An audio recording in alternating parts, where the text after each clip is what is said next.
এদিকে ভারতে জাতিসংঘ শরণার্থী সংস্থা ইউএনএইচসিআর এর নিবন্ধিত একই পরিবারের ৫ রোহিঙ্গাকে কুড়িগ্রামে পুশিন করেছে ভারতীয় সীমান্তরক্ষী বাহিনী বিএসএফ। তারা দেশটির আসামের মাটিয়া রিফিউজি ক্যাম্পে বসবাস করছিলেন। গত ৭ মে ভোরে জেলার চর ভুরুঙ্গামারী ইউনিয়নের ভাওয়ালকুড়ি সীমান্তবর্তী নতুনহাট বাজার এলাকায় স্থানীয়দের দেয়া তথ্যে তাদের আটক করে বিজিবি।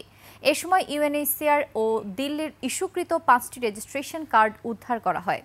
আটকরা মিয়ানমারের রাখাইন রাজ্যের বুথিরং জেলার কোয়াইংডং এলাকার বাসিন্দা। তারা ২ বছর আগে মিয়ানমার থেকে ভারতে পালিয়ে মাটিয়া ক্যাম্পে আশ্রয় নেন। সম্প্রতি অজ্ঞাত ব্যক্তিরা ক্যাম্প থেকে তাদের গাড়িতে তুলে নিয়ে কুড়িগ্রাম সীমান্তে নামিয়ে দেয়। পরে ভোরে বিজিবি তাদের আটক করে। গত কয়েকদিন আগে রিফিউজি ক্যাম্প থেকে তাদের কিছু পোশাকধারী ব্যক্তি গাড়িতে নিয়ে প্রায় ২ ঘন্টা চলে।